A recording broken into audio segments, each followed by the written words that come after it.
الرحمن الرحیم الرجال قوامون علی النساء بما فضل اللہ بعضهم علی بعض وبما انفقوا من اموالهم فالصالحات قانتات حافظات للغیب بما حفظ اللہ واللاتی تخافون نشوزهن فعظوهن واهجروهن في المضاجع واضربوهن فإن أطعنكم فلا تبغوا عليهن سبيلا إن الله كان عليا كبيرا صدق الله العظيم وقال الله تعالى في شأن حبيبه إن الله وملائكته يصلون على النبي يا أيها الذين آمنوا صلوا عليه وسلموا تسليما اللهم صل على سيدنا محمد وعلى آله وصحبه أفضل صلواتك وعدد معلوماتك وبارك وسلم. محترم حاضرین معزز سامعین السلام علیکم ورحمۃ اللہ وبرکاتہ. 5ویں پارے کے تیسرے رکوع کا آغاز ہے سورہ نساء کی آیت نمبر 24. اللہ تبارک و تعالی ارشاد فرماتا ہے کہ مرد آدمی عورتوں کے نگہبان اور ان کے نگران ہیں. یہ اس وجہ سے کہ اللہ تعالیٰ نے انسانوں میں سے بعض کو بعض پر فضیلت عطا فرمائی ہے، اور اس وجہ سے بھی ہے کہ مرد اپنے مال میں سے خرچ کیے ہیں. اس آیت کریمہ کے پہلے کلام میں، پہلے جملے میں ایک اللہ تعالیٰ کا فیصلہ اور اس کا قانون بتایا جا رہا ہے، اور اس کی 2 وجہ بیان کی جا رہی ہیں. حاضرین، قرآن مجید اور فیصلہ الہی کے مطابق انسان تو سب سے افضل اور بہتر ہے، اور انسان میں فضیلت مرد کو حاصل ہے، اور عورتیں مرد کے تابع کر دی گئی، یعنی ان کی اطاعت گزار بنائی گئی. یہ جو اسلام کا نظریہ ہے غیروں کی عقل اور سمجھ میں نہیں آتا، یا پھر آتا ہے مگر وہ سمجھنا نہیں چاہتے. اس لیے اکثر دنیا بھر میں دیکھا جاتا ہے کہ اس وقت مرد اور عورت برابری کی دوڑ میں لوگ یہ باور کرا رہے ہیں، اور ذہن یہ بنایا جا رہا ہے کہ مرد اور عورتوں میں دونوں برابر ہیں، اور ایک کو دوسرے پہ کوئی فضیلت نہیں. سب سے اہم بات یہ سمجھ لینا چاہیے کہ حق دینے اور حق پانے کے اعتبار سے صرف مرد عورت نہیں، انسان اور کتا دونوں برابر ہیں. جب بات حق دینے کی، حق لینے کی آتی ہے تو صرف انسان میں مرد عورت نہیں، بلکہ انسان اور کتا، انسان اور گدھا سب برابر ہے. کیونکہ اللہ تبارک و تعالیٰ ہر ایک کو حق دینے کا حکم فرماتا ہے. انسان کو یہ تعلیم دی گئی ہے کہ تم جن جانوروں کو پالتے ہو انہیں بھوکا مت رکھو. حدیث پاک میں ذکر آتا ہے کہ جتنی ان کی طاقت ہے اس سے بڑھ کے کام نہ لو. یہ بھی فرمایا گیا کہ صحیح بخاری وغیرہ میں ہے، بلی کو کسی ایک آدمی نے تکلیف دی تھی، اذیت پہنچائی تھی. وہ نیک آدمی تھا مگر صرف بلی کو تکلیف دینے کی وجہ سے دوزخی بن گیا.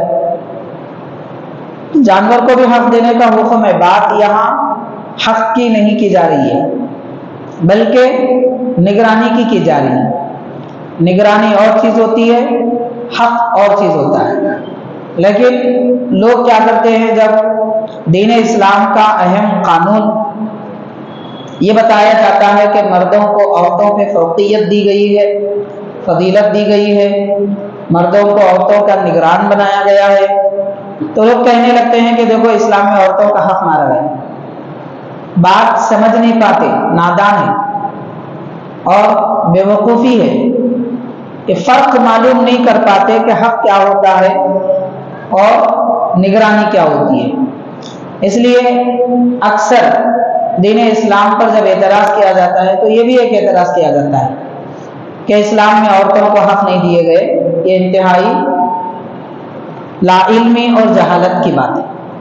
حقیقت تو یہ ہے کہ اللہ تعالیٰ نے عورتوں کو جتنا حق ان کا ہے برابر عطا فرمائے، چاہے مرد ہو یا عورت، انسان ہو یا جانور. اللہ تعالیٰ سب کا خالق ہے.